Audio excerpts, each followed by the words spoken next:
आप कल जैसे आपने समरी थोड़ा प्रेजेंट किया था, ऐसा जो कल की समरी के लिए आप किसी से रिक्वेस्ट कर सकते हैं, किसी हमारे डिस्ट्रिक्ट के या ब्लॉक के साथी, अगर 1-2 मिनट में वो कल क्या हुआ ओवरऑल उसको अगर ब्रीफ करेंगे तो पार्टिसिपेंट्स में, या उनको हम कह भी सकते हैं अगर कोई भी और कोई साथी इंटरेस्टेड हो तो वो चैट बॉक्स में बता सकता है। आप देख लीजिए अगर कोई बात करके कोई। Thank you. बस अब 2-3 मिनट में हम प्रारंभ कर रहे हैं, अभी 182 हो गया है तो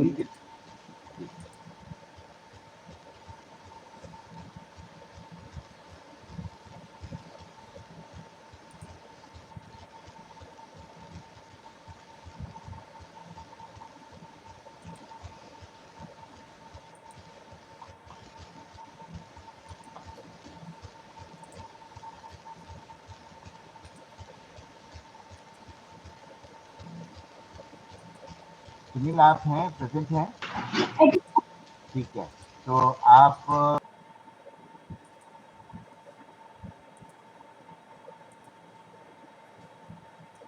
निकल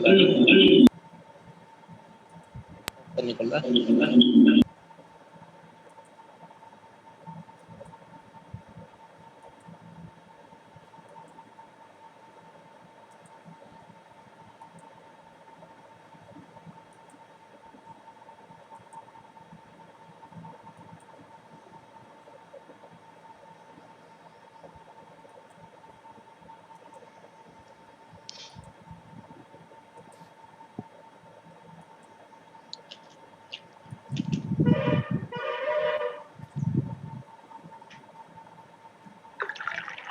गणेश शुरू कर रहे हैं या कुछ वेट कर रहे हैं?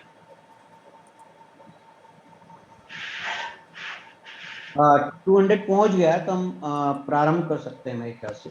हाँ, बेसिक इंट्रो शुरू करें। बिल्कुल बिल्कुल। सभी साथियों को आवाज आ रही है जामी जी? आवाज आ रही है। बिल्कुल, थैंक यू। तो आज का हमारा ये तीसरा दिन है और तीसरे इस प्रशिक्षण में, ओरिएंटेशन में आप सबका एक बार स्वागत है। और आज के इस प्रशिक्षण में हम लोग अन्य जो हमारे सेक्टर्स हैं उनके साथियों को भी हमने आमंत्रित किया है, तो हम उन साथियों तक जाएं उसके पहले मैं रिक्वेस्ट करूंगा कि पार्टिसिपेंट्स में से जो भी दीपक भाई ने तय किए हों, वो पार्टिसिपेंट्स कल जो हमने चर्चा की थी उसकी अगर तो काफी अच्छा रहेगा। दीपक जी बताइए कोई। हमारे सीओ ग्वालियर जिले से सुनील गुप्ता जी अपने एक्सपीरियंस शेयर करने वाले हैं। सुनील गुप्ता जी, आपको मेरी आवाज आ रही है? जी सर, आ रही है सर। तो थोड़ा सा अभी तक बताइए कि अभी जो हमने 2 दिन का हमारा हुआ है उसमें क्या क्या चीजें हम लोग सीख पाए हैं, या कोई ऐसा आपको अनुभव लगता है कि हम कहीं कुछ और कमी रह गई है, या कुछ, तो आपका जो भी फीडबैक है जरा 2 दिन का वो आप प्लीज कर दीजिए। बिल्कुल सर, थैंक यू सर।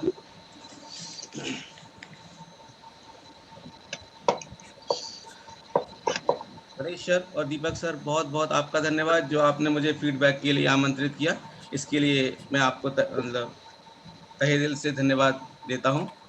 सबसे पहले हमने 23 तारीख को जो सीखा उसमें जो न्यू एजुकेशन पॉलिसीज, समग्र शिक्षा अभियान, result based function, analysis of education indicators के बारे में काफ़ी हद तक बताया, जिसमें हमें ये भी बताया गया कि जो ईसीसी का जो अपना जो न्यू एजुकेशन पॉलिसी के तहत 5+3+4 जो हमारा ऑब्जेक्ट दिया गया है उसके बारे में बताया गया। दूसरी बात, सर ने हमको पहले दिन जो बताया कि स्टेट प्लेनेट के लिए हमको किस तरह से वर्कशीट तैयार करनी है, तो उसके आधार पर बहुत अच्छे से सर ने बताया कि हम वर्कशीट किस तरह डाटा को तैयार कर सकते हैं। तो उसके आधार पर लगभग सभी जिलों ने डेटा शीट्स पहले दिन की ट्रेनिंग के आधार पर तैयार की। अगले दिन सर ने outcomes based education, census labour, marriage का डेटा, रिटेंशन डेट्स के बारे में हमें बताया। उसमें सर ने ये भी बताया कि प्राइमरी सेंसस हैंडबुक्स का सब लोगों को अवलोकन करना चाहिए, जिसमें आपके जिले के सारे डेटास, उसकी बैकग्राउंड, करंट स्टेटस इसमें उपस्थित है।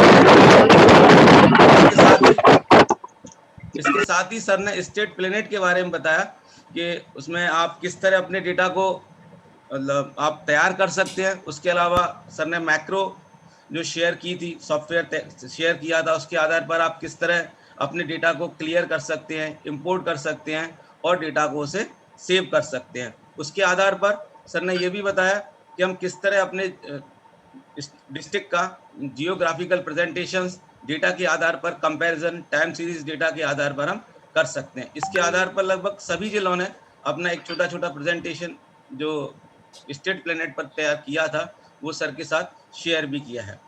Thank you sir. Thank you Ganesh sir, Sunil ji. हाँ, हमारे जो जेएन के साथी हैं, हाँ, राजीव जी, वो भी आपके साथ अपने हाँ, ठीक है। कहना चाहते हैं। संजीव जी, आप मेरी आवाज सुन पा रहे हैं? Yes sir. तो अभी तक के आपको क्या फीडबैक है, थोड़ा सा बताइएगा। Sir, first time online training dice की जो अटेंड की है बहुत ही पॉजिटिव रही, और हमारे ब्लॉक स्तर के सभी साथियों ने अटेंड किया, और जो ब्लॉक स्तर पे जो जानकारी उपलब्ध नहीं करा पाते थे जिले स्तर से, और उसका एनालिसिस किस प्रकार से करना है, वो एनालिसिस, उसके आधार पर जो डेटा न्यू एजुकेशन पॉलिसी का एनालिसिस किस प्रकार से किया जाएगा भविष्य में, और इंडिकेटर्स जो लोग बताते थे जिला स्तर से, उनको जो अधूरा ज्ञान था, और फिर जो ट्रेनिंग के बाद उन्होंने तो समझ में आया कि सर जो आप बताते थे वो अब एक्चुअल में समझ में आया कि इसका क्या यूज है और किस प्रकार से एनालिसिस करना, और जो ग्राफिकल प्रेजेंटेशन डेटा का एनालिसिस विजुलाइज करके कैसे कर सकते हैं, जो सॉफ्टवेयर के माध्यम से करना है, उसमें भी काफ़ी मदद मिली। और ऐसा लग रहा था कि 3 घंटे का टाइम कम है, इसको जो फुल डे ट्रेनिंग होना चाहिए, जिससे कम से कम ज़्यादा से ज़्यादा ज्ञान मिले और इसका उपयोग फील्ड लेवल पर किया जा सके। बहुत अच्छी ट्रेनिंग रही सर, और ऐसा बीच बीच में होते रहना चाहिए। ठीक है Sanjeev ji. Thank you sir. Thank you for your feedback. अब मैं जामी जी से रिक्वेस्ट करूंगा कि आज का जो हमारा सत्र है, विशेष रूप से जो हमारी कन्वर्जेंट अप्रोच है, और जो हमारे अलग अलग सेक्टर्स के साथियों को हमने आमंत्रित किया है, तो उनके बारे में जानकारी दें, और फिर हम जो हमारा रेगुलर सेशन है जो हमने हमारे शेड्यूल के हिसाब से हम लोग प्रारंभ करेंगे। जामी जी। Thank you Ganesh. सभी को पुनः गुड मॉर्निंग। जैसा कि पहले दिन के एनईपी के प्रेजेंटेशन में ये बात सामने आई कि जो लक्ष्य हमारे सामने है और एनईपी ने जो हमारे सामने जो उद्देश्य रखा है, तो उसको अचीव करने के लिए सबसे बड़ा काम तो शिक्षा विभाग का है, लेकिन अन्य विभाग के साथ भी समन्वय करने की कई जगहों पे ज़रूरत निकल करके आती है। इसमें आप देखेंगे कि, और आपने इसको पहले भी फील किया होगा कि ब्लॉक लेवल पे, ज़िले लेवल पे और स्टेट लेवल पे भी अलग अलग विभागों से कोऑर्डिनेशन हमें इस्टेब्लिश करना, उनके साथ समन्वय बनाना, ये अपने रिज़ल्ट को अचीव करने के लिए महत्वपूर्ण है। तो आज के सत्र में इन तीन सेक्टर्स को, जिनका के हमारे प्रोग्राम के ऊपर से सीधा लिंकेज है, उनके से हम संक्षेप में सुनेंगे, समझने की कोशिश करेंगे। और सबसे बड़ा डेटा सोर्स तो हमारे सामने यूडाइस का डेटा है, और चूँकि अभी हम डेटा की एनालिसिस की ट्रेनिंग में भाग ले रहे हैं ताकि अपने प्लानिंग और ज़िले लेवल की प्लानिंग को बेहतर कर सकें और स्टेट की प्लानिंग को भी इम्प्रूव कर सकें, तो और भी अगर कुछ डेटा सोर्सेज हैं जो जिसके ऊपर सरकार योजना बनाती है, तो उससे एक संक्षिप्त परिचय भी हमारा होगा। तो 3 क्षेत्र हैं इसके अंदर। एक क्षेत्र है जो हमारा स्कूल सेफ्टी का क्षेत्र है, और ये सब संक्षेप में समझेंगे। इसमें हमने एक्सपर्ट्स को इनवाइट किया है। तो स्कूल सेफ्टी का एक है, उसके बाद स्कूल हेल्थ का प्रोग्राम है, और वॉश इन स्कूल के ऊपर आप काम कर ही रहे हैं, तो एक वॉश इन स्कूल के ऊपर एक संक्षिप्त प्रेजेंटेशन है। तो इसके ऊपर हम एक्सपर्ट्स से संक्षेप में सुनेंगे, और इनसे जो चीज़ें हमें मिलती हैं उसको अपने काम में जोड़ते हुए आगे जो सत्र कंटिन्यू करेंगे, क्योंकि ये भी हमारे शेड्यूल का ही हिस्सा है, तो उसमें हम फिर इसको आगे कंटिन्यू करेंगे। तो बिना ज़्यादा समय इधर लगाए हुए मैं हमारे साथ शिवराज हैं। ये स्कूल सेफ्टी के ऊपर काम करते हैं और एक्सपर्ट हैं स्टेट लेवल पे। तो मैं शिवराज आप हैं? जी सर, जी सर, गुड मॉर्निंग सर। हाँ, तो गुड मॉर्निंग शिवराज। आप और संजय, अगर आप प्रेजेंट करेंगे तो मैं आपकी स्लाइड शेयर करता हूं और आप अपनी बात रखें। आपके पास नहीं तो सर, अगर आप चाहें तो मैं शेयर कर लूं यहाँ से स्लाइड्स। कर लीजिए आप शेयर। मैं फिर जैसे खत्म 15 होगा मिनट्स वापस में क्लोज करेंगे, आपके पास 15 मिनट का समय है। जी सर, जी सर, बिल्कुल सर। ठीक है। धन्यवाद सभी को। गुड मॉर्निंग जामी सर, आप देख पा रहे हैं सर स्क्रीन? हाँ, स्क्रीन देख पा रहा हूँ।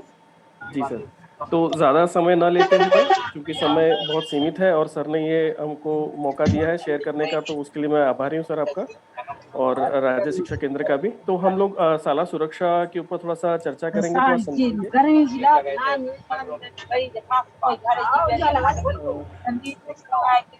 सभी से विनती है कि कृपया अपना माइक जो है उसको म्यूट में रखें। सबसे पहला हम ये समझते हैं कि शाला सुरक्षा क्यों जरूरी है हमारे लिए। 2005 में शिवराज 1 मिनट में सबको म्यूट कर रहा हूँ।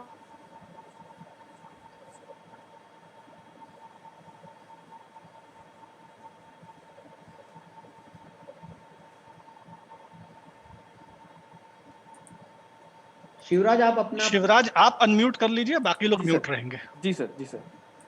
तो हमारे लिए शाला सुरक्षा ज़रूरी क्यों है? क्योंकि ये एक ऐसा विषय है जहाँ पे शाला जो है उनको खुद से इनिशिएटिव लेना है, वो तो है ही है, लेकिन साथ ही साथ में हमारे कायदे कानून जो है वो भी हमें इसी और अग्रसर करते हैं कि हमारी शालाओं के अंदर शाला सुरक्षा योजना बननी चाहिए। सबसे पहले शुरुआत करें तो 2005 में आपदा प्रबंधन अधिनियम जो है भारत सरकार द्वारा विकसित किया गया था, जिसमें शिक्षा विभाग को विभागीय आपदा प्रबंधन योजना एवं जिला आपदा प्रबंधन योजना जो है जो बनती है, उसमें भी शाला सुरक्षा को शामिल करने के बारे में लिखा गया है। तो ये एक लीगल रिक्वायरमेंट है, जिस रेगुलेटरी रिक्वायरमेंट है जिसको हमें शामिल करना है। तो इसके तहत हमें हमारी शालाओं के अंदर शाला सुरक्षा योजना होनी चाहिए। 2016 में आपदा प्रबंधन राष्ट्रीय आपदा प्रबंधन प्राधिकरण द्वारा उसके दिशा निर्देश जारी किए गए थे, क्रियान्वयन के लिए मार्गदर्शिका जारी की गई थी। 2017 में राज्य शिक्षा केंद्र ने खुद एक परिपत्र जारी किया था, जिसके अंदर में राष्ट्रीय आपदा प्रबंधन प्राधिकरण द्वारा जारी की गई जो दिशा निर्देश हैं उनको हर शाला के स्तर पर ले जाने के लिए परिपत्र जारी हुआ था। 2017 में एक बहुत ही उम्दा कार्य हुआ जब माननीय उच्चतम न्यायालय ने एक निर्णय पारित किया था, जिसके द्वारा ये एक लीगल रिक्वायरमेंट बन गई है कि सारी शालाओं को पूरे भारत भर में सारी शालाओं को अनिवार्य रूप से नेशनल स्कूल सेफ्टी गाइडलाइंस जो है उसको उसका क्रियान्वयन करना है, अपनी शालाओं के अंदर शाला सुरक्षा योजना बनानी है, और जिसकी रिपोर्टिंग राज्य के चीफ सेक्रेटरी द्वारा हर क्वार्टर में की जानी है उच्चतम न्यायालय को। तो इसीलिए आप जान रहे होंगे कि बहुत सारे फॉर्म्स आते होंगे आपके पास में, जहाँ पे पूछा जाता है कि कितनी शालाओं में शाला सुरक्षा योजना बन गई है। उसके अलावा 2019 में वापस राज्य शिक्षा केंद्र ने एक परिपत्र जारी किया था, जहाँ पे बच्चों की सुरक्षा को लेके जिसमें DRR है, बाल संरक्षण के मुद्दे हैं, इन सब के ऊपर वॉश है, उन सब के तत्वों को शामिल करते हुए एक परिपत्र जारी किया गया। अब हम आते हैं एक लीगल रिक्वायरमेंट जो है उससे बाहर आते हैं, तो हम अब ये भी समझते हैं कि हमें कितना नुकसान होता है। अगर हम बाढ़ से 2019 में अगर देखें तो हमारे यहाँ पे 39 जिले जो है वो अफेक्टेड हुए थे, जहाँ पे 11,000 से ज़्यादा प्राइमरी स्कूल्स जो हैं, 7,000 से ज़्यादा मिडिल स्कूल, कुल मिला के 19,735 जो शालाएँ हैं राज्य भर में, वो प्रभावित हुई थी। जहाँ पे जिनका जो रिपेयर करने का जो खर्च जो अंदाजित खर्च था, वो कुल मिला के 165 करोड़ के आसपास का खर्चा हुआ था। 2020 में अगर हम आते हैं तो सिमिलरली अगर हम देखें यहाँ पे तो 4,000 से बारिश थोड़ी सी कम हुई थी, जिसकी वजह से हमारा नुकसान थोड़ा कम हुआ, जहाँ पे 4,600 से ज़्यादा शालाएँ जो हैं पूरे राज्य भर में प्रभावित हुई थी। और जो अंदाजित नुकसान जो हुआ है, जिसको रिपेयर करने के लिए पैसा सरकार को जो डालना पड़ेगा, वो 50 करोड़ के आसपास था। तो जैसा कि जावेद साहब ने पहले बताया कि शाला सुरक्षा बहुत आवश्यक मुद्दा है। ये हमारे शाला में जो राइट टू एजुकेशन है, उसको, उस अधिकार को पूरा करने में कहीं न कहीं मदद करता है। तो हमारे यहाँ पे जो रिक्वायरमेंट्स है वो अकेली लीगल रिक्वायरमेंट नहीं है, परंतु इसकी वजह से जो होने वाले नुकसान हैं उससे भी हम लोग कहीं ना कहीं बच सकते हैं। इसमें हम देखें तो 8 चरणों में शाला सुरक्षा योजना को डेवलप किया जाता है। मैं एक एक करके सारे मुद्दे पे आऊँगा। सबसे पहले तो जो अभी हम कार्य कर रहे हैं, जो यूनिसेफ ने और RSK ने मिल के साथ में जो चर्चा उन्मुखीकरण का कार्य शुरू किया है, तो ये तो ऑलरेडी स्टेप 1 तो हम कर ही रहे हैं, जहाँ पे शिक्षा विभाग के साथ में सुरक्षा पहल की आवश्यकता पर चर्चा करना है। क्रियान्वयन के लिए शालाओं की पहचान करना। अगर हम पूरी शालाओं में नहीं कर सकते तो पायलट बेसिस पे कहीं शुरू करते हुए आगे बढ़ सकते हैं। इसके लिए आवश्यक दिशा निर्देश जारी करना, प्रारंभिक बैठक करना और नोडल शिक्षक नामांकित करना है। दूसरे चरण में अगर हम आते हैं तो वहाँ पे शाला समुदाय जो है, SMC है, इन सबको बुला के, शिक्षक हैं, बच्चे हैं, सबके साथ में मिलके हमें जलवायु आपदा से जो सुरक्षा है उस पे हमें जागरूकता पैदा करना, उस पे समझना है। शाला सुरक्षा समिति का गठन करना है। ज़्यादातर जगह पे जहाँ पे SMCs हैं, तो ये जो आपके इंडिकेटर्स भी जो है सर, जो बात कर रहे थे कि डायस के जो इंडिकेटर्स, अगर आपकी SMC रजिस्टर्ड है, फंक्शनल है, तो वही यहाँ पे शाला सुरक्षा समिति का भी कार्य कर सकती है।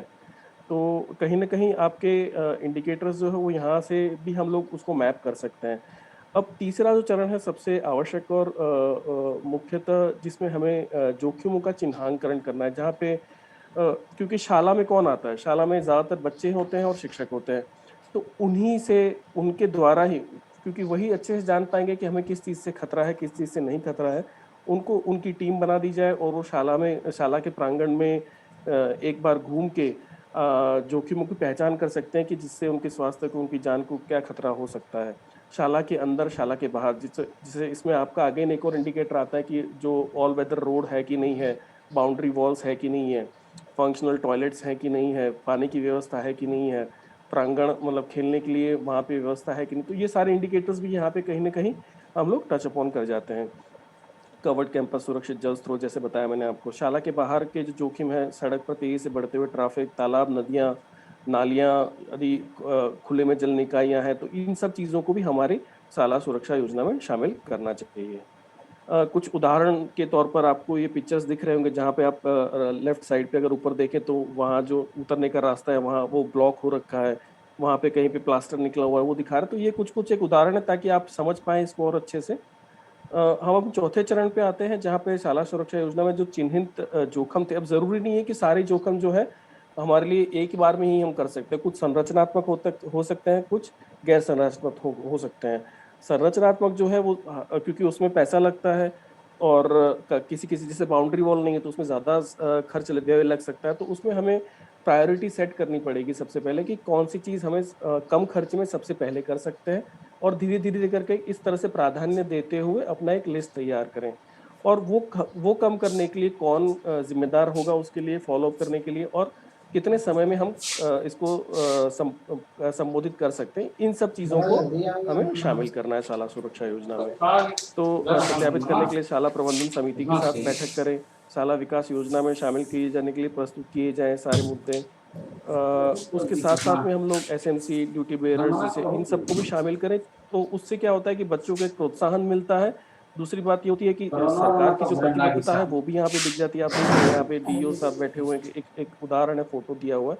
उनके सामने बच्चे प्रस्तुत भी कर रहे हैं, तो बच्चों का भी एक जो टैलेंट डेवलपमेंट है वो उसका भी एक वातावरण बनता है, और दूसरे साथ में प्रतिबद्धता जो है वो भी प्रदर्शित होती है। अगर हम स्टेप नंबर 5 में आते हैं, चरण 5 में, तो वहाँ पे अब उसको कैसे दूर किया जाए, जो भी जोखिम है, जो भी वल्नरेबिलिटीज जो है, संवेदनशीलता है, उसको हम कैसे दूर करें। तो उसमें क्रियाओं का पृथक्करण करें, जोखिमों के समाधान के लिए जो शिक्षा विभाग के अधिकारी हैं, शिक्षक हैं, इन सबको अवगत किया जाए। स्वाला द्वारा अवरुद्ध जोखिमों को ठीक करना, निकासी मार्गों की सफाई, कुछ छोटे मोटे काम जो है जहाँ पे जो स्कूल के स्तर पर ही की जा सकती है, उन सब चीज़ों का रख रखाव चालू किया जाए। और इसमें एक और आवश्यक चीज़, जैसे जैसे मैंने आपको शुरुआत में बताया था कि जिला आपदा प्रबंधन योजना में भी शालाओं को शामिल किया जाना चाहिए। उसी तरह से चूंकि जैसे जीपीडीपी जो होता है, ग्राम पंचायत विकास योजना जो बनती है, उसमें भी हम लोग कहीं ना कहीं ये कर सकते हैं कि पेरेंट्स के द्वारा, शिक्षक के द्वारा, प्रिंसिपल के द्वारा कि ग्राम पंचायत विकास योजना जो है उसमें भी कहीं ना कहीं हमारी शाला सुरक्षा योजना शामिल हो, ताकि जैसे बाउंड्री वॉल बनानी है, किचन कॉर्नर बनाना है, फायर सेफ्टी इक्विपमेंट्स लेके आना है अगर हमको, तो वो फंड जो है हमको वहां से मिल सकता है। उसके साथ ही साथ में, चूंकि ये एक ऐसी प्रक्रिया है जहाँ पे हम लोग शिक्षकों के साथ साथ बच्चे जो हैं उनके भी जीवन कौशल का निर्माण करने का एक हमको अवसर प्राप्त होता है। तो यहाँ पे उनकी क्षमता को बढ़ाने के लिए चर्चाएं करना, नाटक, ड्राइंग, क्विज, निबंध, इस तरह से हम उनकी टैलेंट को विकसित कर सकते हैं। दो छात्रों को उनका चयन करें जो पीयर एजुकेटर के रूप में बढ़ावा दे सकते हैं उनको। आपदाओं के बारे में जागरूक करना है, चूंकि ऐसे बहुत सारे सक्सेसफुल केसेस भी निकल के आ रहे हैं अलग अलग राज्यों में से, जहाँ पे बच्चे जो सीख के अपने घर वालों को भी समझाते हैं, तो ये एक माहौल तैयार होता है। और नियमित रूप से मॉक ड्रिल भी कर सकते हैं। डिस्ट्रिक्ट होम गार्ड्स हर जिले में मिलेंगे आपको। अगर आप उनके साथ कोऑर्डिनेट करते हैं तो आपके यहाँ पे अगर आग लगने के समय पे कैसे क्या करना है, आगजनी से कैसे बचा जा सकता है, बाढ़ आती है तो क्या करना चाहिए हमको, बिजली अगर गिरती है तो क्या करना चाहिए, तो उन सब चीज़ों के ऊपर मॉक ड्रिल, हमको फर्स्ट एड कैसे दिया जा सकता है। तो इस तरह के जो मुद्दे हैं उसमें बच्चों को, जो उनके जीवन में आगे जाके कहीं भी जाएंगे बच्चे, तो उनको मदद रूप हो सकता है। उसके साथ ही साथ में सुरक्षा, संरक्षण, विकास, इन सब चीज़ों के, जैसे पोषण, बाल संरक्षण, इन सब चीज़ों के ऊपर भी हम उनको तैयार कर सकते हैं। ये कुछ उदाहरण हैं जो आप देख पा रहे हैं कि बच्चे जो हैं, अगर भूकंप आता है तो बच्चे कैसे मेज के नीचे जाके छिप जा रहे हैं, आप देख रहे हैं। या अगर आग लगती है तो कैसे आगजनी को कैसे रोका जा सकता है, स्ट्रेचर कैसे बनाया हुआ है। इस तरह के कुछ उदाहरण आपके सामने है यहाँ पे। तो बच्चों को फायर सेफ्टी के लिए इन सब चीज़ों की हम लोग तैयार कर सकते हैं। और इन सब चीज़ों में जैसे बताया आपको कि शाला सुरक्षा में दो पहलू होते हैं मुख्यतः। एक होता है इंफ्रास्ट्रक्चर रिलेटेड, और दूसरा होता है नॉन इंफ्रास्ट्रक्चर रिलेटेड। तो ये सब चीज़ें ऐसी है जो नॉन इंफ्रास्ट्रक्चर चीज़ में आती है, जहाँ पे हमको पैसा ज़्यादा नहीं खर्च करना है, लेकिन उसके अलावा हम लोग ये सारी चीज़ें करके उसको हम बहुत ही अच्छे से कंप्लीट कर सकते हैं। सामुदायिक और सेवा प्रदाताओं के साथ में शाला और उनका संबंध जो है, क्योंकि अकेले शिक्षक या प्रिंसिपल के द्वारा उनकी सुरक्षा सुनिश्चित नहीं की जा सकती, तो समुदाय एवं पंचायत के साथ में शाला सुरक्षा योजना को साझा करना चाहिए सीखने के लिए। और हमारे पास नागरिक सुरक्षा, सिविल डिफेंस है, फायर स्टेशन है, रेड क्रॉस है, एनडीआरएफ है, राष्ट्रीय आपदा मोचन बल जो है, राज्य आपदा मोचन बल भी है हमारे यहाँ पे। इन सबको हम लोग कहीं ना कहीं उन सबके साथ रेगुलर इंटरेक्शन करते रहे, उनसे बातचीत करते रहे, तो हमें काफी सहायता मिल सकती है, हमारे जीवन कौशल में भी हम लोग विकास कर सकते हैं।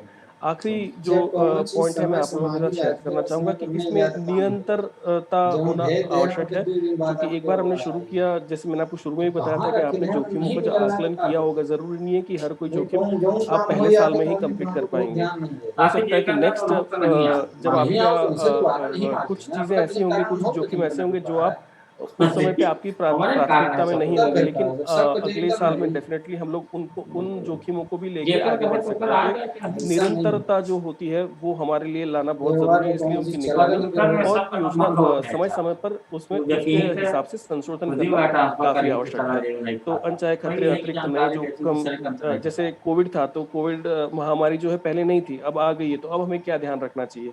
इस तरह से अलग अलग चीजें जो नए नए जोखिम आते हैं, उसके बारे में हमें शाला सुरक्षा योजना के कार्यान्वयन के दौरान उसके अंदर अपडेशन करना चाहिए। इसके अतिरिक्त ऐसे भी जोखिम हो सकते हैं जो बच्चों के स्वास्थ्य और सुरक्षा के लिए समय समय पर इसकी निगरानी की जानी चाहिए।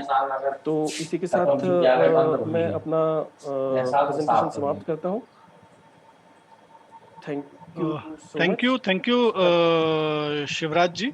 सर साथियों से अगर आपको कोई सवाल हो तो अपना सवाल आप चैट में लिख सकते हैं, 2-3 सवाल लेंगे और इसके बाद फिर हम अगले टॉपिक के ऊपर जाएंगे। तो डिलीट करवा दीजिए कुशवाहा सर जी के पास जाकर, नहीं तो हम अगली कार्यवाही करेंगे। जामी जी, मैं सिर्फ एक बात कहना चाहता था कि ये जो शाला सुरक्षा का जो शिवराज ने बहुत ही अच्छी तरीके से इसको प्रस्तुत करने का प्रयास किया, और इसमें हमें इस तरीके से मिल रहा है कि ऑलरेडी जो एक्टिविटीज हम कर रहे हैं, चाहे वो एसएमसी के माध्यम से या जो हमारी रेगुलर प्रोग्राम है, इसमें जब हम काम कर रहे हैं या प्लान कर रहे हैं तो उस समय हम सारा सेफ्टी के मुद्दे को हम कैसे जोड़ सकते हैं। शायद जब हम डिस्ट्रिक्ट लेवल पे या ब्लॉक लेवल पे कर रहे हैं, जैसे एसएमसी ओरिएंटेशन हम ऑलरेडी कर रहे हैं, उस समय हम कैसे इस मुद्दे को जोड़ सकते हैं, या जो दूसरे कार्यक्रम हम कर रहे हैं उसको कैसे जोड़ सकते हैं। दूसरा चीज में हमेशा मेरे मन में, जब मैं कहीं समाचार पत्रों में ये समाचार पढ़ता हूँ कि इस गांव में बच्चों को नदी से जाना पड़ रहा है एक नाव के माध्यम से, या कहीं इस तरीके से होता है कि एक झूला बना हुआ है उसके माध्यम से बच्चे जाते हैं, तो मेरे मन में कई बार आता है, और मैंने इसको बात भी किया है कई बार राष्ट्रीय स्तर पे, कि कहीं ना कहीं हमारे पास इस तरीके का, जब एक मीडिया का व्यक्ति जाकर के उस चीज को ढूंढ सकता है, तो क्या हम शिक्षा विभाग के साथ ही उस स्थिति को हम आइडेंटिफाई नहीं कर सकते। जैसे अभी इन्होंने कहा कि जो जोखिम भरे हैं, चाहे वो रास्ते से, कई बार अखबारों में इस तरीके से आता है कि साहब लड़के या लड़कियां 10 किलोमीटर दूर से आ रही हैं और उनको रास्ते में जंगली जानवरों का आतंक होता है, या उनको नदी पार करके जाना पड़ता है। इस तरीके के जोखिम को कहीं ना कहीं हमें आइडेंटिफाई करना चाहिए, और हमारे पास राज्य में उस तरीके का लिस्ट जरूर होना चाहिए, क्योंकि जब ये समाचार पत्रों में पढ़ते हैं तो ये काफी हमारे लिए चुनौती की बात होता है। Thank you. Thank you Ganesh. अभी कुछ कमेंट्स आए हैं जिन्होंने अच्छा यूजफुल इंफॉर्मेशन शिवराज शर्मा ने अभी शेयर किया, और आगे जब अगर आपको कभी ऐसा महसूस हो दीपक साहब, चूंकि आप स्टेट से देख रहे हैं, तो अगर लगे तो शिवराज जी के साथ अलग से भी एक इंटरेक्शन कर सकते हैं। तो अभी यूजफुल इंफॉर्मेशन है, और लोगों के लिए भी हमने ये सोचा कि अलग अलग एस्पेक्ट आज सुबह के सत्र में थोड़ी देर हम कवर कर लेते हैं, जिससे कि आपको एक अलग पर्सपेक्टिव भी मिलेगा। तो शिवराज जी यूनिसेफ से एसोसिएटेड हैं, तो इनकी हम इनकी सर्विसेज हम आगे ज़रूरत पड़ेगी तो हम ले सकते हैं। तो फिर हम अगले सत्र पे जाएंगे। Thank you so much Shivraj for coming in, और आप आगे भी रह सकते हो if you have some time. अगला जो सत्र है वो हम स्कूल हेल्थ के ऊपर करेंगे, और हमारे साथ डॉक्टर वंदना भाटिया हैं, और डॉक्टर वंदना का भी काफ़ी लंबा एक्सपीरियंस रहा है मध्य प्रदेश में और इस क्षेत्र में काम करते हुए। और अभी जैसा कि आप लोगों को ज्ञात होगा कि ये गवर्नमेंट ऑफ इंडिया के तरफ से भी काफ़ी इसको लेकर के, स्कूल हेल्थ को लेकर के काफ़ी प्रायोरिटी है। तो मैं वंदना जी से रिक्वेस्ट करूंगा कि आप शेयर करें, और साथ ही आप में से जो लोग भी कुछ अगर सवाल रखना चाहते हैं तो आप अपने चैट बॉक्स में लिखें, और उन सवाल को मैं वंदना जी से शेयर कर लूंगा, जिसको वो अंत में कवर कर सकती हैं। तो वंदना, आप शुरू कर सकती हैं। डॉक्टर वंदना। नमस्कार जामी जी, और आप सभी जो हमारे साथ स्कूल विभाग से, शिक्षा विभाग से जुड़े हैं, उन सबको मैं नमस्कार कहती हूँ, और बहुत बहुत आप लोगों का अभिमान कर रहे हैं। हम बहुत बहुत थैंक यू बोल रहे हैं। इस मुश्किल दौर में, कोविड के समय, आप लोग के ऊपर बहुत सारी मल्टीपल रिस्पॉन्सिबिलिटीज हैं, और ये भी एक रिस्पॉन्सिबिलिटी है कि हम जो स्कूल्स जो हमारे रीओपन हो रहे हैं वन बाय वन, हम उनको कैसे सेफली रीओपन करें। तो आप लोगों को बहुत बहुत शुभकामनाएं उसके लिए, आगे के कार्य के लिए। तो आज की जो बात हो रही है, ये बात हो रही है हमारे, मेरा निवेदन है साथियों से कि कोई इसके ऊपर एनोटेशन न चलाएं, उससे पूरा स्क्रीन खराब लगता है, और वो नाम लेके कहना भी ठीक नहीं लगता है। तो काइंडली ये एनोटेशंस ना करें, उसके ऊपर ड्राइंग वगैरह अलग पेंसिल से करें, यहाँ पे ना करें इसको। जी वंदना। वंदना, आप म्यूट हो गई हैं।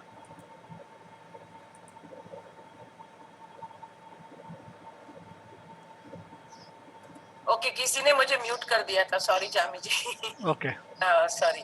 तो थैंक यू जामी जी इसके लिए। प्लीज इन स्लाइड्स को एनिमेट ना कीजिए, थोड़ा सा डिस्ट्रैक्टिंग हो जाता है। तो आज की जो कार्यशाला में हम बात कर रहे हैं स्वास्थ्य की, और हम स्कूल में स्वास्थ्य की बात कर रहे हैं। तो ये स्कूल हेल्थ क्या है, ये क्या प्रोग्राम है और क्यों हमारे लिए मध्य प्रदेश में ये जरूरी है। तो आयुष्मान भारत के अंतर्गत स्कूल विभाग जो के साथ एक टाइप हो रहा है स्वास्थ्य विभाग का, जिसमें हम लोग को जो नेशनल लेवल से गाइडलाइंस आई हैं, मैं कुछ उसके बारे में बताऊंगी और इसके बारे में ये भी बताऊंगी कि हम किस तरह से ये स्कूल हेल्थ के प्रोग्राम को हम इंटरवेंशन कर सकते हैं, है ना। तो मेरा स्लाइड देख पा रहे हैं आप? हाँ स्लाइड देख पा रहे हैं, आप बताइए।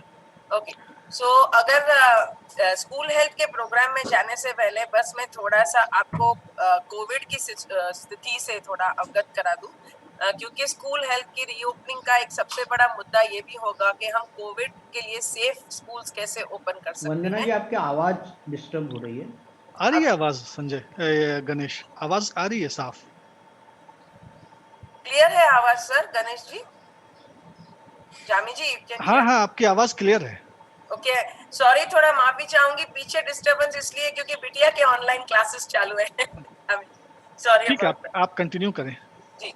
तो ये पहले तो हम कोविड वैक्सीनेशन की अगर ट्रेंड देखें तो कई सारे हेल्थ केयर वर्कर्स और फ्रंटलाइन वर्कर्स मिलकर अभी पहला डोज और सेकेंड डोज ले चुके हैं, और 24 तारीख तक जो हम देख रहे हैं काफी 80% के करीब जो है हमारे वैक्सीनेशन हो चुके हैं हेल्थ केयर वर्कर्स में। कम से कम 3 लाख वैक्सीनेशन अभी एमपी में हो रहे हैं, और ये एक अच्छा साइन है, क्योंकि मैं आशा करती हूँ कि हमारे स्कूल विभाग से भी, जो शिक्षा विभाग से भी जो हमारे फ्रंटलाइन वर्कर्स हैं वो सारे वैक्सीनेट हो रहे होंगे, और अगर नहीं हो रहे हैं तो हमें इनमें प्रचार प्रसार करके उनको वैक्सीनेट कराने की बहुत आवश्यकता है, ताकि हम जब स्कूल खोलें तो ये हमारे वैक्सीनेटेड जो है लोग हों। पर दूसरी तरफ हम देख रहे हैं कि केसेस भी बढ़ रहे हैं। तो जब हम कोविड के केसेस की बात करते हैं तो कोविड के केसेस भी बढ़ रहे हैं, और इन केसेस के बढ़ने के अंदर भी हमारे कुछ डिस्ट्रिक्ट्स हैं जो बहुत एक्टिवली केसेस बढ़ रहे हैं, जैसे भोपाल, इंदौर, जबलपुर, उज्जैन, बैतूल। तो जब भी आप स्कूल ओपन करने की बात सोचें तो हम स्कूल में कोविड-19 के अप्रोप्रिएट बिहेवियर्स को कंटिन्यू करते हुए कैसे स्कूल हम रीओपन करेंगे, किस कक्षा के स्कूल्स हम रीओपन करेंगे। और अभी तक जैसे हम जानते हैं कि 18 वर्ष से नीचे वैक्सीनेशन नहीं लगने वाला। अभी नया गाइडलाइन ये भी आया है कि 45 वर्ष के ऊपर वैक्सीनेशन लगेगा।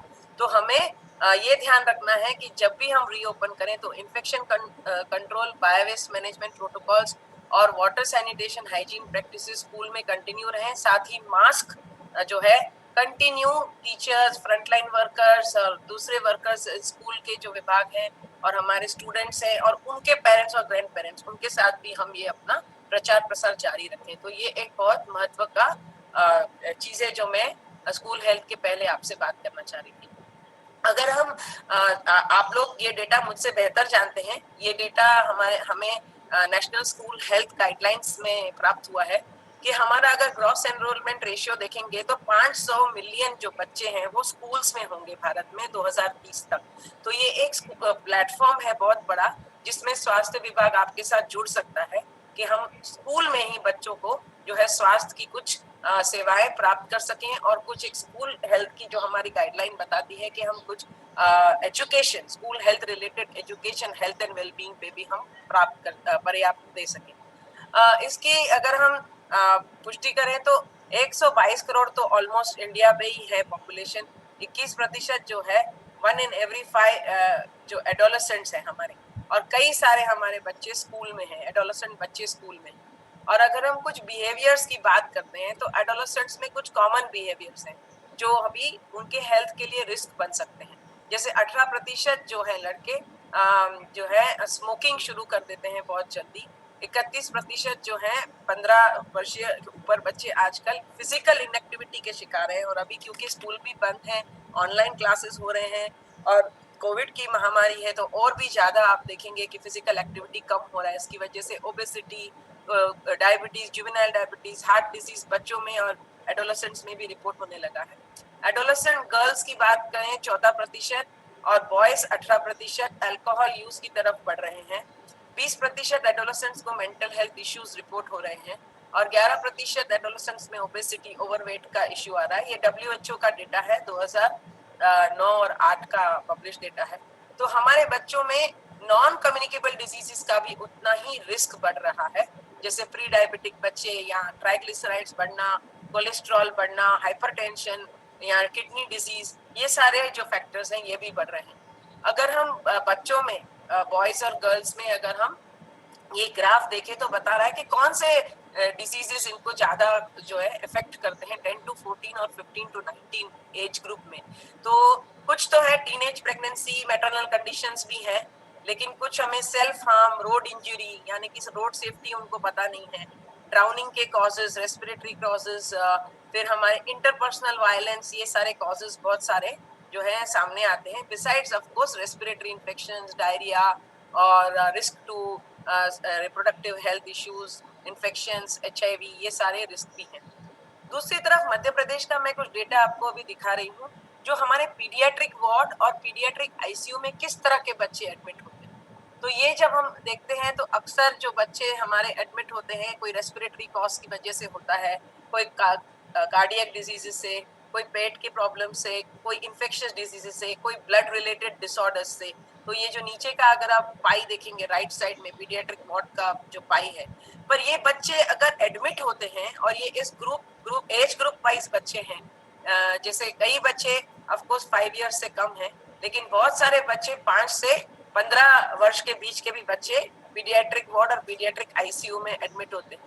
तो इतने ही बच्चे हम लोगों के सिकनेस बेस या एब्सेंटिज्म होता होगा स्कूल में, अगर वो वार्ड में इतने दिन तक भर्ती हैं तो कहीं ना कहीं उनका स्कूल छूट जाता होगा और वो उतने दिन के लिए एब्सेंट हो जाते होंगे। तो ये अपने स्कूल एब्सेंटिज्म में जो है योगदान देता है।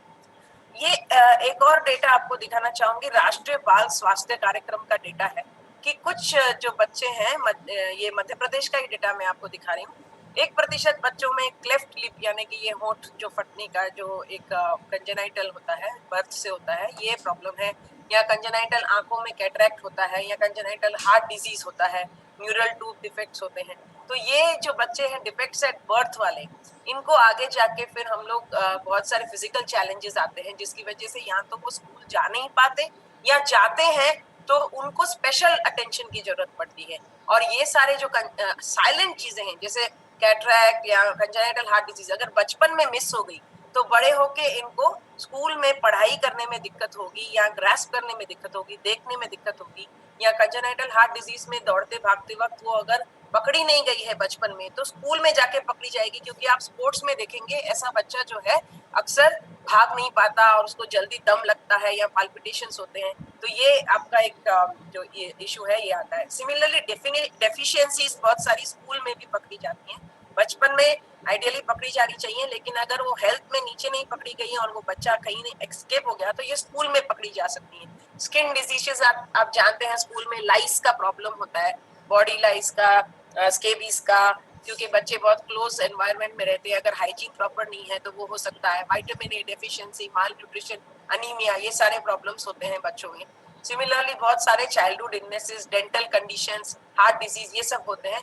तो स्कूल में जब वो बैठे रहते हैं एक जगह होते हैं जहाँ पे स्कूल चेकअप करके ये आइडेंटिफाई करना बहुत आसान होता है, और खुद उनको गुड न्यूट्रिशन की जानकारी देना भी एक अच्छा प्लेटफॉर्म है वहाँ पर हमारे लिए, ताकि हम उनकी ये जो बीमारी होगी ये उनकी पढ़ाई में उनको प्रॉब्लम कर सकती है, क्योंकि उनकी ग्रास्पिंग पावर कम हो सकती है एनीमिया की वजह से, डेवलपमेंट प्रॉब्लम्स की वजह से, और उनको हमको ज्यादा जो है जरूरत पड़ सकती है। इस ग्राफ में बहुत सारे बच्चे आपको दिखाएंगे, ऑटिज्म में 1% है, हियरिंग इम्पेयरमेंट के बच्चे हैं।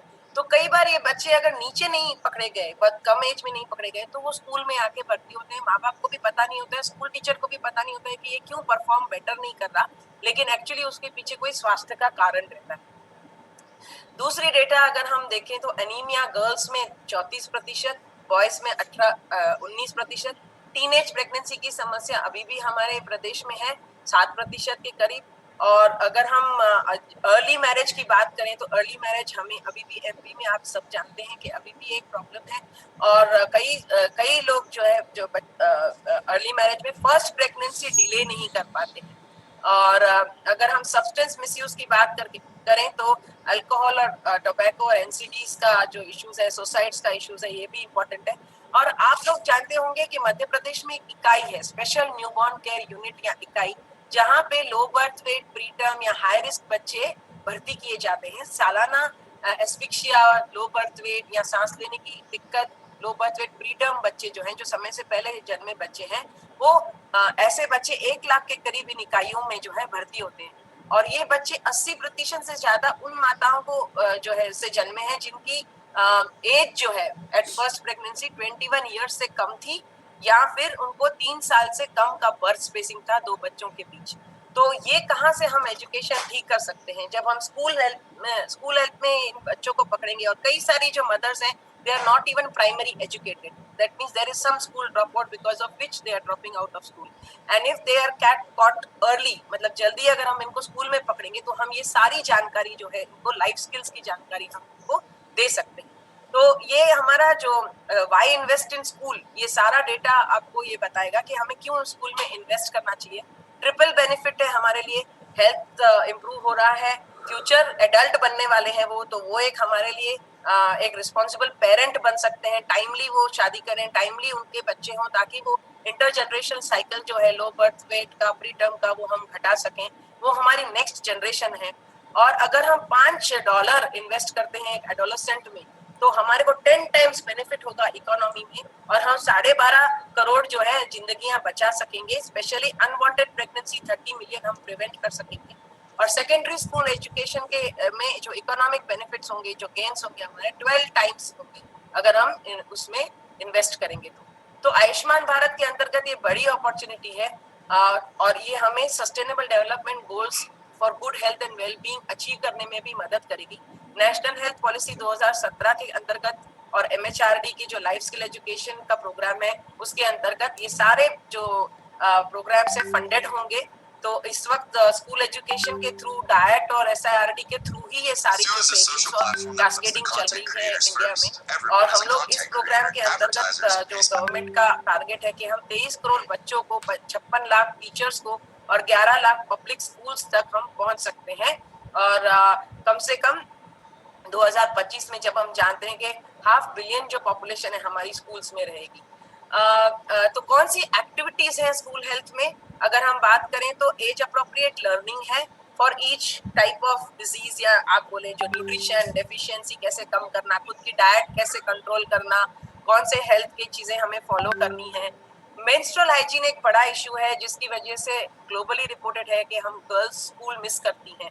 अगर उनको सेफ मेंस्ट्रुअल जो है एनवायरनमेंट नहीं मिलता है मेंस्ट्रुअल हाइजीन के लिए स्कूल में, या safe disposal of napkins, availability of sanitary napkins, good education about menstrual hygiene उनको मिलेगी, तो they will not miss school for so many days. Health screening का जो है 4Ds जिसकी बात करते हैं, RBS के अंतर्गत मैंने आपको बताया कि ये 4 डेफिशिएंसीज होते हैं, डिलेज, डेफिशिएंसी, डिसऑर्डर्स और जो है डेवलपमेंट डिलेज जो होते हैं, उसका हम लोग उनको एजुकेशन दे सकते हैं, टाइम पे बच्चों को पकड़ सकते हैं, ताकि अगर वो एस्केप हो गए हैं हेल्थ नेट से तो उनको ट्रीटमेंट दिया जाए और उनका जो ग्रास्पिंग है हम उनको मदद कर सकें थ्रू स्पेसिफिक एफर्ट्स। NCDs जो और डेफिशिएंसी जैसे IFA, विटामिन D की डेफिशिएंसी है, एज अप्रोप्रिएट वैक्सीनेशन, और एक इलेक्ट्रॉनिक हेल्थ कार्ड अगर हम एक इलेक्ट्रॉनिक सिस्टम बना सके तो वो हमें हेल्प करेगा इनका ट्रैकिंग करने में आगे जाके। तो क्या लाइफ स्किल्स है उनकी? Self awareness, problem solving, decision making, critical thinking, creative thinking, empathy, emotional management और इंटरपर्सनल स्किल्स, ये सारी चीजें जो हैं स्कूल हेल्थ प्रोग्राम में आती हैं। और इस प्रोग्राम को इम्प्लीमेंट करने के लिए दोनों मिनिस्ट्री से कमिटमेंट है, हेल्थ और MHRD से कमिटमेंट है। फंडिंग जो है मिनिस्ट्री ऑफ हेल्थ जो है प्रोवाइड कर रही है हेल्थ एंड वेलनेस प्रोग्राम के लिए। NCERT इसके ट्रेनिंग करिकुलम बना रहा है, expert group of members form हो चुके हैं, और जो पूरा जो एग्जिस्टिंग करिकुलम है स्कूल हेल्थ का, उसमें ये हार्मोनाइज करने की कोशिश की जा रही है। तो काफी सारा ट्रेनिंग रिसोर्स मटेरियल और गाइड्स बन चुकी हैं। हमें सिर्फ इसे इम्प्लीमेंट करने की जरूरत है, प्लान करने की जरूरत है। तो हेल्थ एंड वेलनेस का करिकुलम है, health and wellness for school going children, school health programme, growing up healthy, ऐसे अलग अलग टॉपिक्स के ऊपर जो है हमारा जो करिकुलम ऑलरेडी है। ये की बिहेवियर्स हैं जिसके ऊपर हमारे स्कूल हेल्थ सर्विसेज के अंदर काम होगा, जैसे health and physical education, health services, nutritional services, counselling and psychological services, healthy school environment, family and community involvement, ताकि हम इनके पेरेंट्स को भी इन्वॉल्व कर सकें। और ये कुछ जो इनके मॉड्यूल्स हैं जिसके अंदर ये थीम्स पे मॉड्यूल्स बने हैं, जैसे growing up healthy, emotional health and wellbeing, interpersonal relationships, values and responsible citizenship, gender equality, nutrition, health and sanitation, prevention and management of substance misuse, promotion of healthy lifestyle, reproductive health and HIV prevention, safety security against violence and injuries, promotion of safe use of internet gadgets and media, क्योंकि अभी online में हम बहुत काम कर रहे हैं, तो ये हमारे लिए और भी जरूरी है। तो कौन सा ये कंटिन्यूम ऑफ केयर कैसे ये होगा, तो एक तरफ होगा आपका ministry of health, ministry of women and child, समग्र शिक्षा, खेलो इंडिया, डिपार्टमेंट ऑफ स्पोर्ट्स, और हेल्थ एंड वेलनेस की मैसेजिंग होगी। हेल्थ एंड वेलनेस एम्बेसडर्स हम लोग स्कूल में स्टूडेंट्स के थ्रू, प्रिंसिपल्स, टीचर्स के थ्रू एनकरेज करेंगे, और साथ ही कम्युनिटी एंगेजमेंट जैसे पेरेंट्स, केयर गिवर्स, और जो मंगल दिवस होता है, ग्राम पंचायत और पीआरआई मेंबर्स, इनका एंगेजमेंट ये प्लेटफॉर्म से, कंटिन्यूम ऑफ केयर से हो सकता है। तो इसमें जो क्या इंश्योर करना है प्लानिंग के वक्त हमें, कि हम एक्सेस टू इंफॉर्मेशन इंश्योर करें, लिंकेजेस इंश्योर करें, और meaningful participation of community and family member को हम इंश्योर करें। तो ये जो है थोड़ी सी जानकारी थी। मेरे पास एक पूरा सेट ऑफ स्लाइड्स है एडिशनल, जो बहुत सारा डेटा हमने एनएफएचएस और सीएनएनएस के सर्वे से जो है एक कंपाइल किया है। वो सारे स्लाइड्स मैंने यहाँ नहीं जोड़े थे जामी जी, क्योंकि it will be very long presentation, but you can take those data and you can also do CNNS and NFHS का जो डिस्ट्रिक्ट वाइज डेटा अवेलेबल होता है, एक फैक्ट शीट अवेलेबल होता है, इसमें से भी बहुत सारा डेटा आता है जो आपको जिला वाइज प्रोग्राम प्लानिंग के लिए हेल्प कर सकता है। तो बहुत शुक्रिया Jami ji. Thank you doctor Vandana.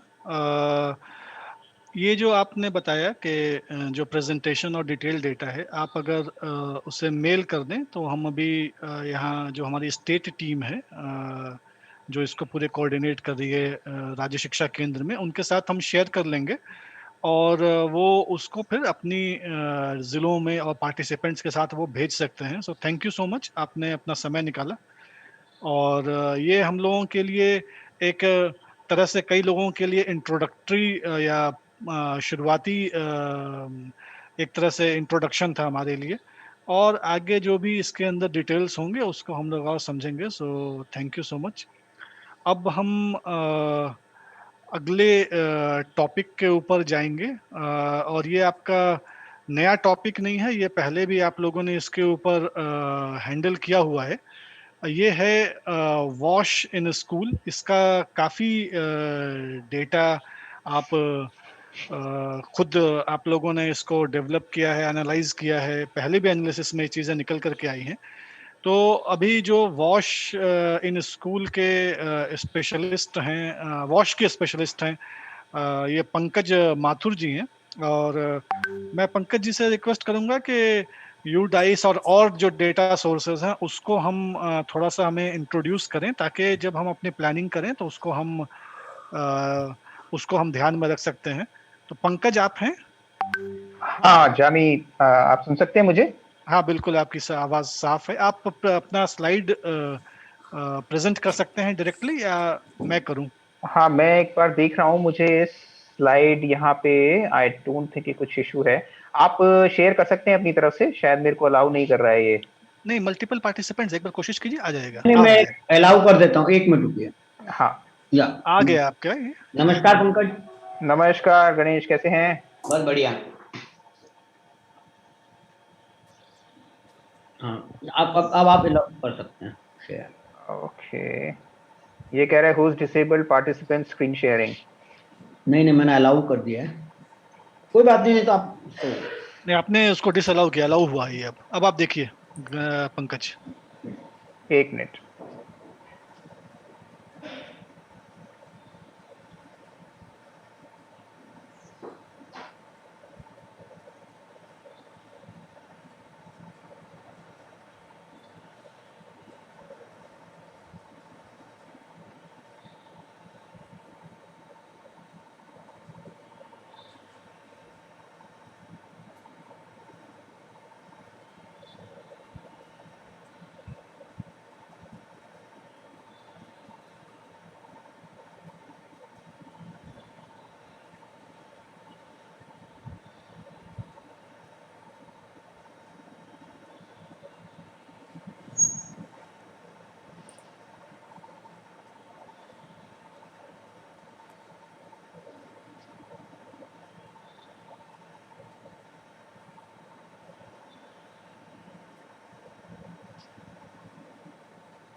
And Jami इस अपॉर्चुनिटी के लिए कि हम वाटर सैनिटेशन हाइजीन के ऊपर बात कर सकें, और वाटर सैनिटेशन हाइजीन में भी स्पेसिफिकली जो MIS से रिलेटेड इश्यूज हैं, मॉनिटरिंग से रिलेटेड इश्यूज हैं, हम उसके ऊपर बात कर सकें।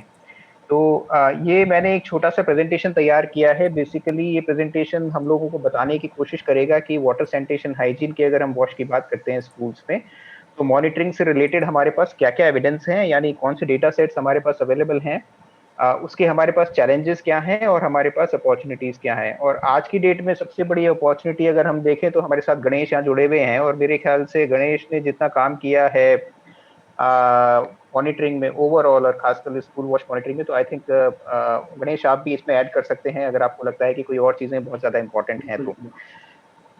Next please.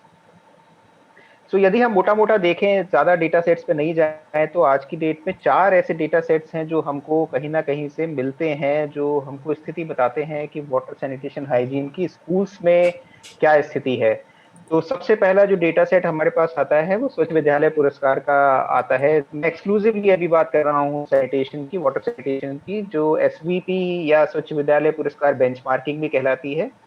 ये अगेन एक तरीके से सेल्फ रिपोर्टेड है, जिसको एप्लीकेशन के ऊपर हर एक स्कूल को अपडेट करना होता है, वो कर सकते हैं। इसकी एक एप्लीकेशन आती है, मैं डिटेल पे जाऊंगा तो बताऊंगा के बारे में। ये लगभग एक कॉम्प्रेहेंसिव की इंडिकेटर्स हैं, से एप्लीकेशन के ऊपर जाके आप टाइप की इंफॉर्मेशन है वो देते हैं तो 100 में से स्कूल को रेटिंग मिल जाती है। उस रेटिंग का क्या क्राइटेरिया है मैं उसके बारे में बताऊंगा अभी आपको डिटेल में।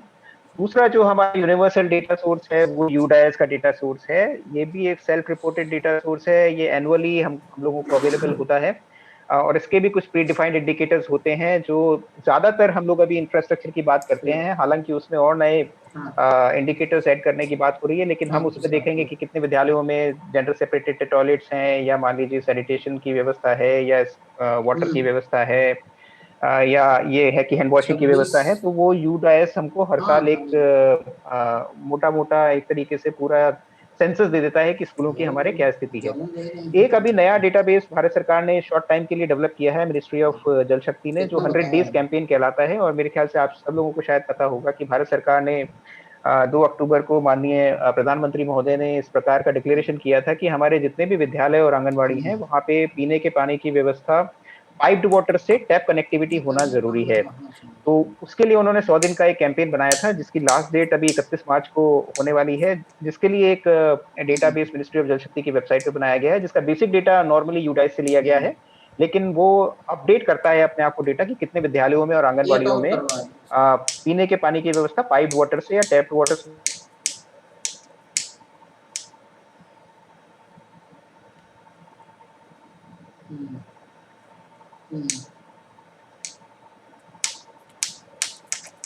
एक और करवा दे। कहाँ है कि फिर हुआ नहीं रहता है ना पूरे से।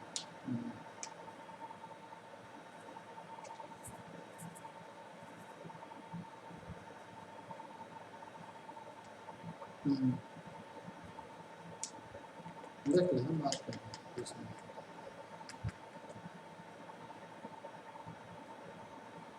है वाटर सैनिटेशन हाइजीन को लेकर के। नेक्स्ट।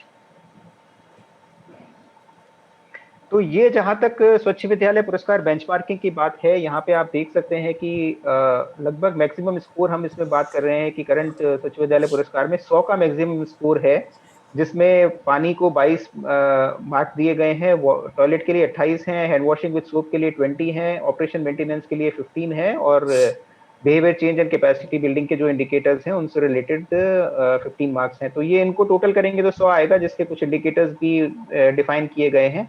तो एप्लीकेशन में जैसे ही जाके आप क्लिक करते हैं तो आपको अपने आप आइडिया होता है कि स्कूल ने 100 में से कितने मार्क्स प्राप्त किए हैं। यदि 90 से ऊपर प्राप्त करेंगे तो 5 स्टार की रेटिंग स्कूल को मिलती है, जिसके वो कहा गया है कि एक्सीलेंट, कीप इट अप। 75 से और 89% रहेंगे तो वेरी गुड, 4 स्टार रहेगा। 51 से 74 हैं तो 3 स्टार रहेगा। 35 से 50 रहेंगे तो 2 स्टार रहेगा। और यदि 35% से मार्क कम मिलते हैं तो 1 स्टार एक तरीके से स्कूल को दिया जाता है। तो ये किस प्रकार से किया जाता है ये मैं थोड़ा सा आपको बताता हूँ। Next please. ये जो एसवीपी की बेंचमार्किंग है, राइट हैंड साइड में आप देख सकते हैं कि एप्लीकेशन एक बार खोलने के बाद में इस प्रकार बताती है कि स्कूल का नेम आप लोगों को देना होता है, इसका यूडाइस कोड जो है वो देना होता है, फिर प्राइमरी इंफॉर्मेशन, वाटर के जितने इंडिकेटर्स हैं उनको भरना है, टॉयलेट के इंडिकेटर्स यस नो टाइप्स के हैं, और फाइनल सबमिशन करते हैं तो 100 में से मार्क्स आपको मिल जाते हैं। इसमें स्कूल का इमेज भी आप लोगों को अपलोड कर सकते हैं, पानी की व्यवस्था का, सैनिटेशन की व्यवस्था का, या और भी जो व्यवस्था है तो उनको करके, और हमको आइडिया होता है कि स्कूल 100 में से कितना कर रहे हैं। तो लास्ट जो कॉम्प्रिहेंसिव हुआ था 2017-18 में इसको किया गया था सचिव विद्यालय पुरस्कार के लिए, लगभग 97,540 स्कूल्स के लिए इसको किया गया था, और जो आउटकम था उसमें 31,000 प्रीवियस प्लीज पिछला वाला, यस थैंक यू। सो 31,000 के आसपास ऐसे स्कूल थे जो 1 और 2 स्टार के थे, जैसा मैंने आपको बताया, और लगभग 65% स्कूल ऐसे थे जो 3 स्टार के ऊपर थे। तो लगभग आज की डेट में भी हमारे यहाँ 1/3 स्कूल ऐसे हैं जो 1 स्टार और 2 स्टार के अंदर आते हैं, जो 2017-18 में हम लोगों ने असेस किया था, जो भारत सरकार की एसवीपी की मोबाइल एप्लीकेशन है उसके द्वारा। जो की गैप्स आए थे 1 स्टार 2 स्टार स्कूल में, उनपे इंफ्रास्ट्रक्चर की बात की थी या डिसफंक्शनलिटी की बात की थी, और सॉफ्टवेयर के जो इश्यूज थे, हैंड वॉशिंग विद सोप और पर्सनल हाइजीन, वो कहीं ना कहीं लैगिंग थे, इस वजह से स्कूलों को 1 स्टार 2 स्टार मिला। 2019 में यूनिसेफ ने एक प्रोजेक्ट सपोर्ट किया था लगभग 19,000 स्कूल्स के अंदर, आइडेंटिफाई करके कि ऐसे स्कूल जो 1 स्टार और 2 स्टार हैं, जिनको 3 स्टार से अबव के लिए अपग्रेड करने की यूनिसेफ ने इंटरवेंशंस किए थे, और लगभग 1 साल के इंटरवेंशन के बाद 19,000 में से 15,000 स्कूल ऐसे निकल के आए जिनको अपग्रेड किया गया 3 स्टार एंड अबव के अंदर। लेकिन अभी भी कुछ ऐसे स्कूल हैं, 1/3 स्कूल ऐसे हैं जिनमें 1 स्टार और 2 स्टार की स्थिति है, यानी वहाँ पे बहुत ज्यादा काम करने की आवश्यकता है। 2021 में हम लोग कोशिश कर रहे हैं कि जो बाकी के बचे हुए स्कूल्स हैं, कुछ और नए स्कूल ऐड हो गए हैं इसमें 1 स्टार 2 स्टार वाले, उनको भी हम लोग कुछ हैंड होल्डिंग करके सपोर्ट करेंगे, और मोबाइल बेस्ड एप्लीकेशन के द्वारा इसका असेसमेंट करेंगे, तो आइडिया होगा कि कितने स्कूलों में इंप्रूवमेंट हुआ है, कितने स्कूल्स में अभी भी गैप है। तो SVP is a comprehensive and presently the best available platform for comprehensive वॉश indicators monitoring in the country. So ये हम लोग जानते हैं, उसके कुछ इश्यूज हैं कि यदि आप एसवीपी में स्कूल्स को अच्छे मार्क्स मिलते हैं तो स्टेट लेवल के ऊपर उनको जो है पुरस्कार भी दिया जाता है, सचिव विद्यालय का पुरस्कार दिया जाता है, जिसके अलग अलग नॉर्म्स हैं, जो कैश इंसेंटिव भी हैं और वैसे भी इंसेंटिव दिया जाता है स्कूल को। नेक्स्ट जामी, जो 100 डेज का कैंपेन है जिसमें पाइप वाटर की बात की जा रही है स्कूल में, तो जो रिसेंट असेसमेंट अभी किया गया था नवंबर में दिसंबर में, इसको लेकर के जो डायस 19-20 का डेटा था, उसमें टोटल स्कूल लगभग 99,000 निकल के आए, जिसमें से 93,000 के आसपास स्कूल ऐसे हैं जो रूरल स्कूल्स थे, और जल जीवन मिशन में जो असेसमेंट होकर के आया उसमें लगभग 16,000 स्कूल के अंदर ही पाइप वाटर की व्यवस्था थी, यानी लगभग 77,000 स्कूल ऐसे हैं जो आइडेंटिफाई किए गए कि उन स्कूल में पीने के पानी की व्यवस्था पाइप वाटर के द्वारा की जानी है, रनिंग वाटर की व्यवस्था पाइप वाटर के द्वारा की जानी है। तो मध्य प्रदेश के लिए एक बहुत बड़ा टास्क है, और मुझे बताते हुए थोड़ा मतलब ये भी लग रहा है कि मध्य प्रदेश भारत के जो भी जितने भी प्रदेश हैं उनमें हमारी स्थिति बहुत ज्यादा अच्छी नहीं है 100 डेज कैंपेन को लेकर के, पाइप वाटर को लेकर के स्कूलों में। हालांकि पीएचडी के साथ लगातार काम किया गया है, और लगभग 30,000 के आसपास स्कूल ऐसे हैं जहां के लिए टेंडर फ्लोट कर दिए गए हैं, काम चालू किया गया है, लेकिन अभी भी लगभग 56,000 स्कूल के अंदर काम को स्टार्ट होना बाकी है। मुझे थोड़ा सा डाउट है कि 31 मार्च तक ये काम कैसे पूरा होगा।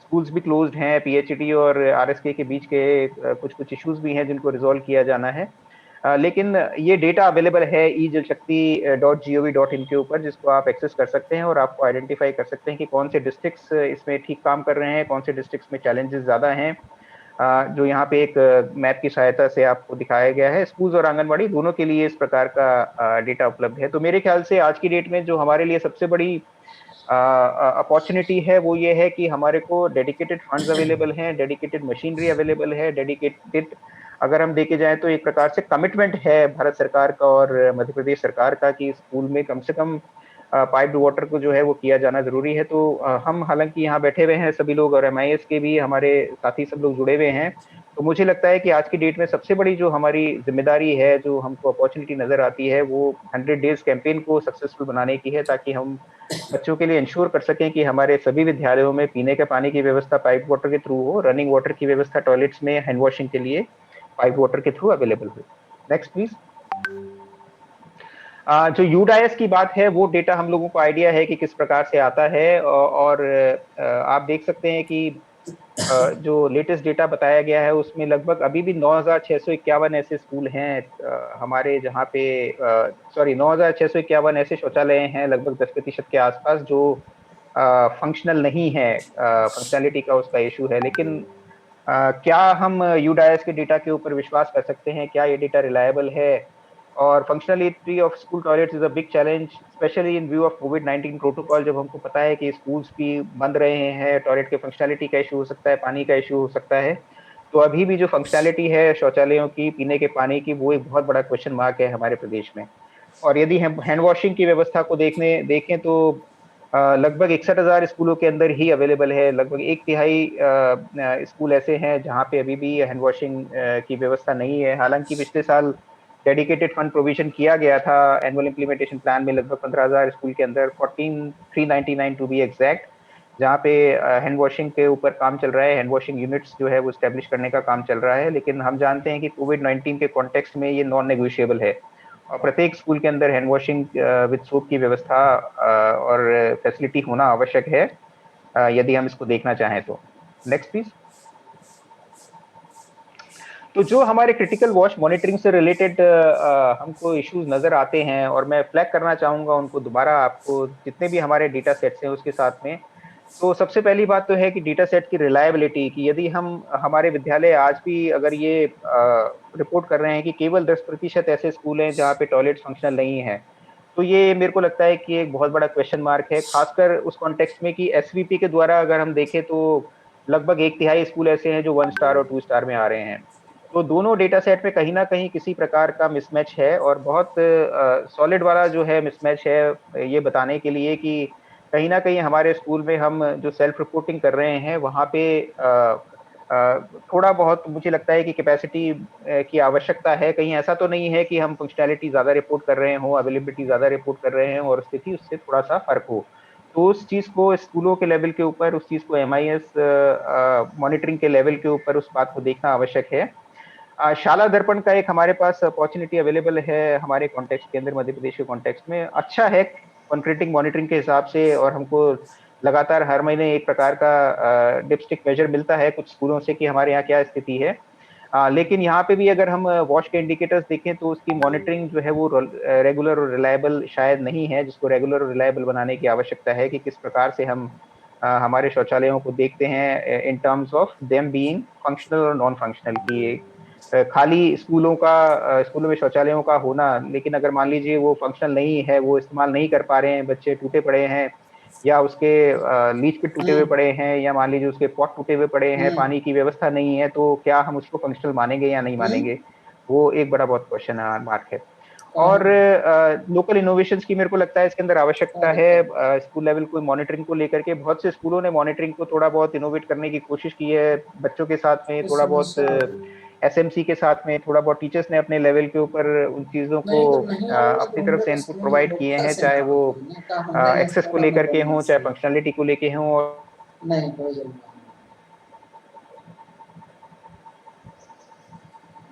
नहीं तो कौन में कैसे करें, कहाँ से सबसे लाभ 03 कर दो, राजेश स्टार 123 कर दो।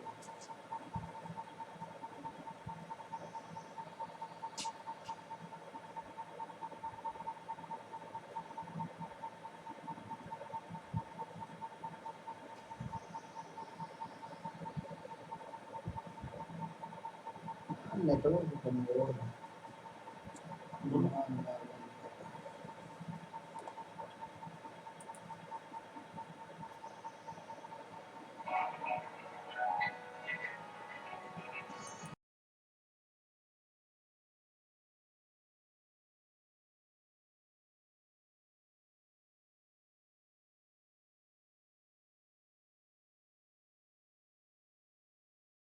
टैप कनेक्शंस नहीं है, तो वो कहीं ना कहीं हमको एक उस अर्ज को कंट्रोल करने की आवश्यकता है कि स्कूल के अंदर टॉयलेट हो सकते हैं, मान लीजिए फंक्शनल नहीं है तो विद्यालय फिर रिपोर्ट करता है कि हमारे यहाँ स्कूल नहीं है, स्कूल टॉयलेट नहीं है, तो हमको नया टॉयलेट चाहिए।